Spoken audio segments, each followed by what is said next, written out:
Friends, આજે આપણે એકદમ હેલ્ધી અને ટેસ્ટી એવા નાચણીના અને મકાઈના ખીચિયા બનાવશું, જેને તમે હલકી ફૂલકી ભૂખ લાગે ત્યારે અને સ્નેક્સ તરીકે ખાઈ શકો છો.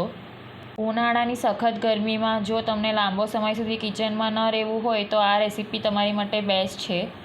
જો તમને મારી બતાવેલી રેસીપી ગમે તો મારી ચેનલને સબસ્ક્રાઈબ જરૂરથી કરજો અને સાથે સાથે બેલ આઇકન પર પણ ક્લિક કરજો, જેથી કરીને હું જે બી નવી રેસીપી પોસ્ટ કરું તેની નોટિફિકેશન સૌથી પહેલાં તમને મળે. તો ચલો ફ્રેન્ડ્સ, મારા કિચનમાં આપણે રેસીપી બનાવવાનું સ્ટાર્ટ કરીએ હવે. ફ્રેન્ડ્સ, મેં અહીંયા નાચણી અને મકાઈના ખીચિયા લીધા છે. તો સૌથી પહેલાં આપણે તેને શેકી લઈએ. ગેસની ફ્લેમ મીડિયમ રાખશું ને તેના પર આવી જારી મૂકી દઈશું, જેથી કરીને ખીચિયા ઇઝીલી શેકી શકાય અને ખીચિયા ડજાઈ ન જાય. સૌથી પહેલાં મેં અહીંયા નાચણીનો ખીચિયો લીધો છે ને તેને તડકામાં તપાવી લીધો છે, જેથી કરીને તે સારી રીતે શેકાય અને ખાવામાં ક્રન્ચી લાગે. જો ખીચિયો જરાક પણ હવા લાગેલો હશે અને ઢીલો પડી ગયો હશે તો તે પ્રોપરલી શેકાશે નહીં, માટે તેને તડકામાં તપાવવું ખાસ જરૂરી છે.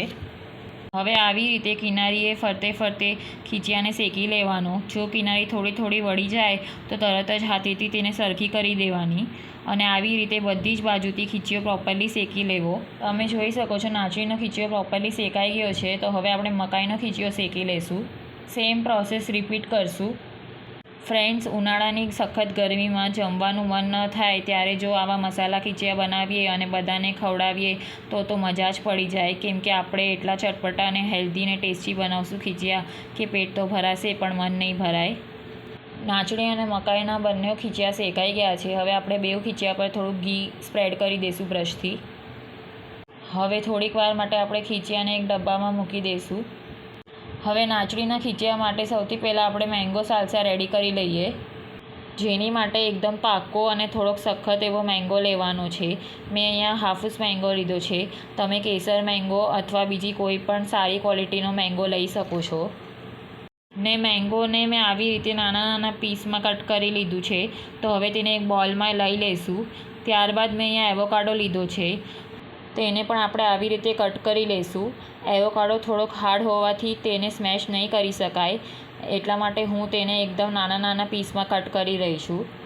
જો તમારી પાસે થોડોક સોફ્ટ એવોકાડો અવેલેબલ હોય તો તમે તેને સ્મેશ કરીને ઉપયોગમાં લઈ શકો છો. એવોકાડો ખૂબ જ હેલ્ધી હોવાથી તેને સ્કીપ નહીં કરતા. એવોકાડો ટેસ્ટમાં તો ફીકો હોય છે પણ તે હેલ્થ માટે બહુ જ સારો હોય છે, માટે મેં તેનો ઉપયોગ અહીંયા કર્યો છે. તો તે ખાસ લેવો, તેને સ્કીપ નહીં કરતા.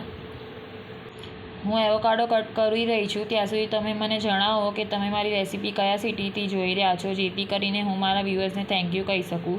ને જો મારી બતાવેલી રેસીપી તમને ગમે તો ચેનલને લાઇક, શેર અને સબસ્ક્રાઈબ જરૂરથી કરજો અને સાથે સાથે મને કમેન્ટ કરીને જણાવજો તમને રેસીપી કેવી લાગી. હવે કટ કરેલા એવોકાડોને આપણે મેંગોવાળા બોલમાં એડ કરી દઈશું. ત્યારબાદ બોલમાં ટમેટાં બારીક સમારેલા એડ કરશું. સાથે સાથે કાચી કેરી, લીલા મરચાં, સમારેલી કોથમરી, સ્વાદ પ્રમાણે મીઠું, ચાટ મસાલો અને લીંબુનો રસ એડ કરશું ને પ્રોપરલી મિક્સ કરી લઈશું.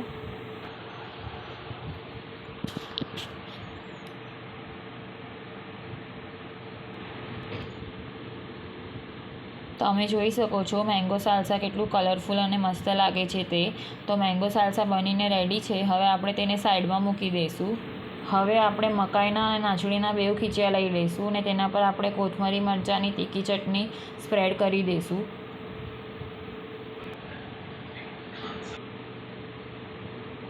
ત્યારબાદ આવી રીતે આપણે હાથેથી પ્રેસ કરીને ખીચિયાના રેન્ડમલી ટુકડા કરી દઈશું. તમને અવાજ સંભળાતો હશે કે આપણા ખીચિયા કેટલા કડક અને મસ્ત શેકાયા છે તે. સેમ પ્રોસેસ બીજા ખીચિયામાં રિપીટ કરી લઈશું. હવે આપણી પાસે જે મકાઈનો ખીચિયો છે તેના પર બારીક ચોપ કરેલા કાકડી અને ટમેટાં એડ કરી દઈશું.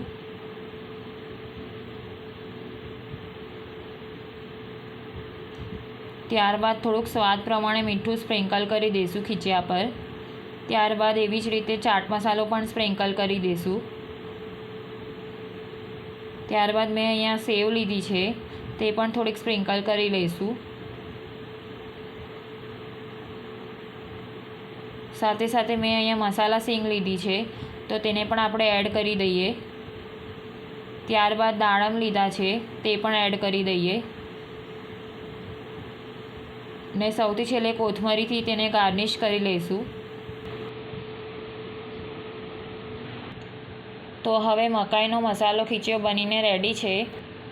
તો હવે નાચણીનો રજવાડી ખીચયો બનાવશું. હવે આપણે જે મેંગો સાલસા પ્રિપેર કરેલું તે નાચણીના ખીચિયામાં એડ કરી દઈશું.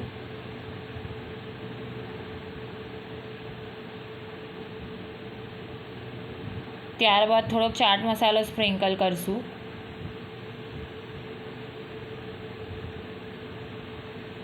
ત્યારબાદ મેં અહીંયા ચીઝ લીધી છે તો ચીઝને ગ્રેટ કરીને એડ કરી દઈશું. ને ત્યારબાદ સૌથી છેલ્લે ચીલી ફ્લેક્સથી ખીચિયાને ગાર્નિશ કરી લઈશું. તમે ચીઝના બદલે પનીરનો ઉપયોગ પણ કરી શકો છો. તો ફ્રેન્ડ્સ, લાગે છે ને તમને આ ખીચયો રજવાડી જોતાં જ ખાવાનું મન થઈ જાય છે ને? તો રજવાડી અને મસાલા બેઉ ખીચિયા હું તમને નજદીકથી બતાડી દઉં છું. તમે જોઈ શકો છો તે કેટલા ટેમ્પટિંગ અને યમ્મી લાગે છે તે. તો બનીને રેડી છે રજવાડી મસાલા ખીચિયા.